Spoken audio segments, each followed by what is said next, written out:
What is going on, everyone? Good day, good afternoon, good evening, depending on what time you're looking at this video. This is your moron with the conscious, aka conscious moron. And the DNC happened this week, and I was on Twitter checking things out, and I came across this brother who I'll just let him tell it for himself. But let's check it out real quick.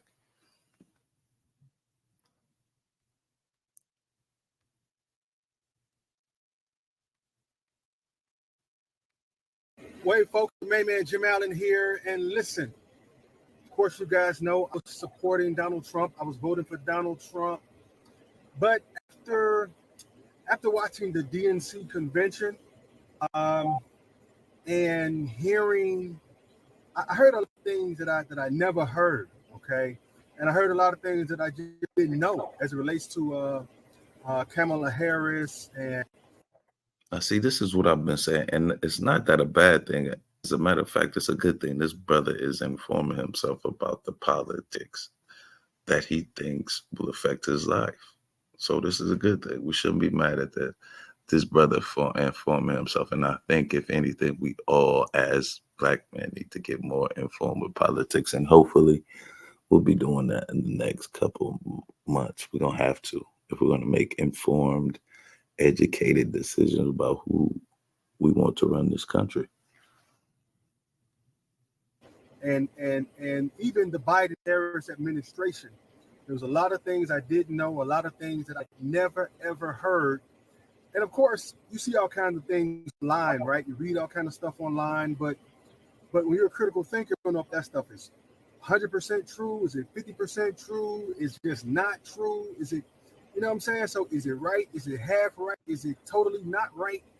But watching the DNC convention, Democratic National Convention, Democratic National Convention, watching that convention, and not for the entertainment.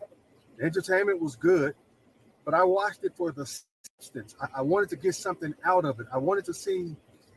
And I wonder how many people really actually like. I know a lot of MAGA folks they look at the DNC, but you think that they would look at it for themselves and not just take on what the Republican pundits are saying about the actual DNC. They should have watched it. Like I watched the RNC because I want to be informed about both political parties, not just one feeding me what they want me to hear. If the Democratic National Convention, if it could change my mind, if it would make me change my vote.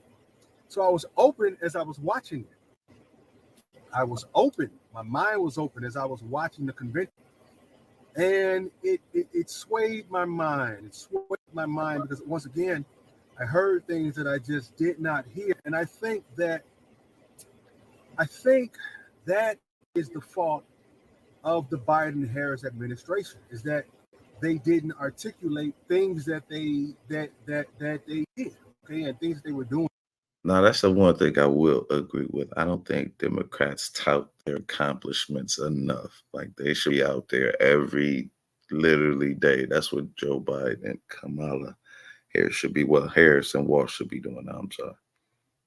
Doing the things they had already done. They just didn't articulate that. So again, if you watch MSNBC, if you watch CNN, it's Democrat leaning. You watch Fox, it's Republican leaning, right? So watching those cable shows really didn't help me. It didn't do anything for me because they're so biased towards one political party. But watching the Democratic National Convention and the speakers, the politicians, not so much the entertainers and the comedians. It wasn't them.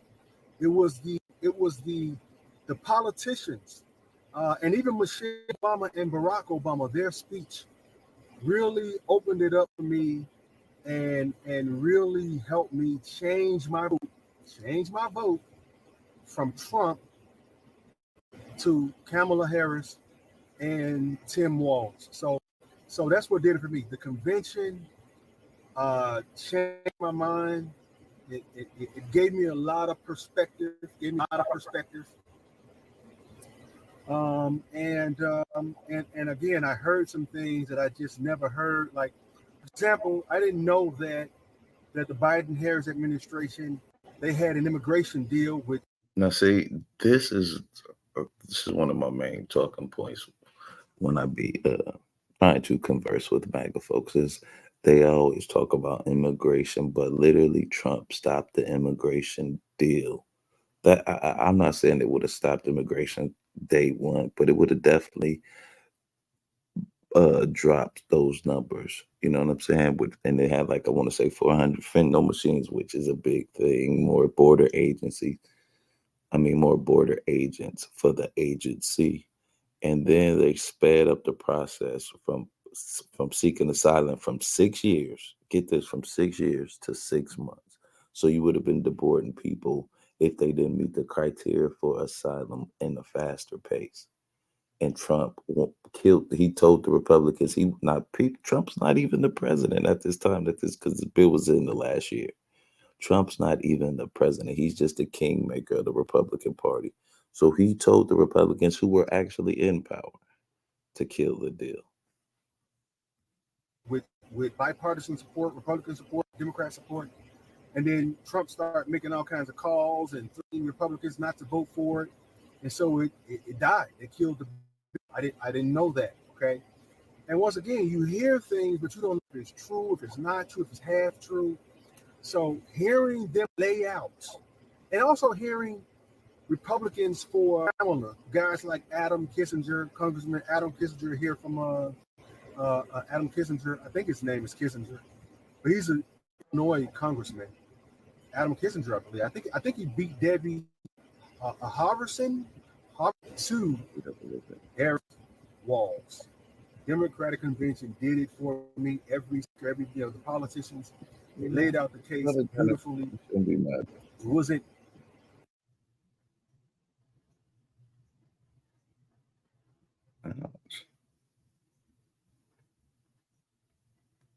He being so mean. And Kennedy endorses a Republican. I don't know. I don't understand why this is such a big deal in Republican circles. Like, I thought we were sick of the political families, the Kennedys, the Bushes, the Clintons. Yeah, but anything for MAGA, right? All right. If you're a political candidate and you want to use an artist song, you have to get a political use license from one of the PROs like BMI or Ask. You have to get one of these, a music license to play this. Then play an artist song at any campaign rally that you want to without any problem. Here's the problem. At some point, Donald Trump was notified to stop playing Hold On, I'm Coming, because that song was removed for his use from the political use license, and he kept playing the song. So if you keep playing the song after you're told not to play the song, the fine is $150,000 every time you play the song. If you play the song before you get the license, the fine is $150,000 every time you play the song. This would be easy to solve because we asked Donald Trump to provide proof that he had a political use license and when that license exists. And we know it doesn't because we know the song has been terminated for him to play. So artists, if you want to be able to pull your music from candidates, you got to notify your PRO and tell them, I don't want this particular candidate using any of my music, or you can have all songs opted out for political use. So that's for the writers of the record. So you got to contact your PROs. So, okay. That just dismissed the federal charges against officers in the killing of Breonna Taylor was appointed by Ronald Reagan in 1986. Republicans understand something that a lot of Democrats do not understand. When you vote for the president, you are also voting for the judiciary. The judiciary. Good point. Common, leading to a limited understanding of the world around them. This undereducation fuels their reliance on misinformation and conspiracy theories as they struggle to differentiate fact from fiction in their environment. It's a good point. And on that note, we are going to get among the MAGAs, a lack of education common, leading to a limited understanding of the I world guess we'll- around them. Yeah, you have a good one. This undereducation fuels their reliance on misinformation and conspiracy theories as they struggle to differentiate from fiction in their environment.